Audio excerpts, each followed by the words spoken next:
Graça e paz, meus queridos irmãos, um excelente, um abençoado dia na presença do Senhor. E hoje vamos ler o último capítulo de Deuteronômio. Lá fala sobre a morte de Moisés. Versículo 10 desse capítulo diz que nunca mais se levantou Israel profeta algum como Moisés, com quem o Senhor houvesse tratado face a face. De uma aparição na sarça ardente a diálogos face a face, Moisés experimentara mais íntima comunhão com Deus. O início do seu chamado, porém, não foi nada promissor. Ele era tímido, ele era amedrontado. Por vezes ele procurou esquivar-se da sua missão, alegando a sua notória incapacidade. Ele estava habituado à pacata vida como pastor de ovelhas, sua habilidade social era limitada, à sua família e à família da sua mulher. Certamente a sua ida para o Egito, após 40 anos no deserto, foi um desafio bem maior do que quando de lá ele fugiu. 40 anos também foram o tempo em que guiara Israel pelo deserto. Como pastor, ele aprendera a cultivar a mansidão, a paciência, o amor e também a usar a vara da disciplina quando necessário. Mas nenhum dos rebanhos de ovelhas que guiou poderia ser comparado a Israel. Após tantos anos em cativeiro, alguns hábitos nocivos precisavam ser eliminados. E o grande líder descobriria que teria que deixar algumas ovelhinhas pelo caminho.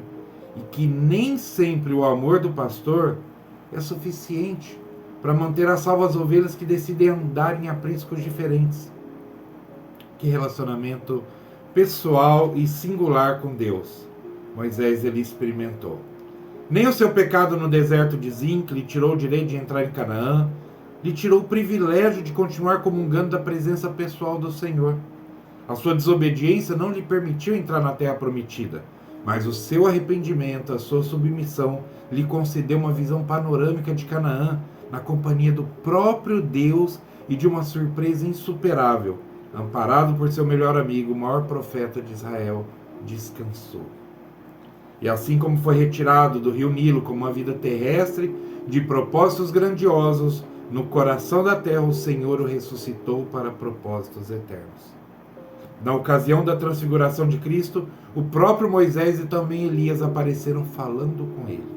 Foi algo tão real que Pedro se propôs a construir tendas para os profetas de Deus ali presentes.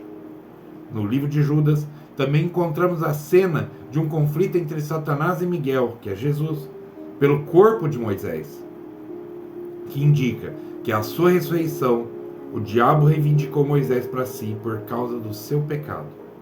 Mas como desde a primeira peleja, o Senhor obteve vitória, concedendo a Moisés a graça de desfrutar da Canaã celeste. Amados, não existe presente maior e melhor do que desfrutar da comunhão com aquele que nos criou e que nos salvou. Andar com Deus, este é o segredo da felicidade que por tanto tempo o homem tem tentado obter pelos meios errados. Nem a sabedoria, nem a força, nem riquezas podem preencher o espaço que foi criado para a habitação do Eterno, porque o Senhor pôs eternidade no coração do homem. Só em Jesus nós somos completos. A gente pode até cometer algum deslize como Moisés, mas se estivermos em Cristo, sua forte mão nos erguerá, assim como ergueu Pedro das águas. Que nós possamos conhecer e prossigamos em conhecer o Senhor como a alva. Sua vinda é certa. E ele descerá sobre nós como chuva seródia que rega a terra, diz Oséias 6:3. Então busque essa intimidade diária, e como na história de Moisés, a nossa história jamais terá um fim.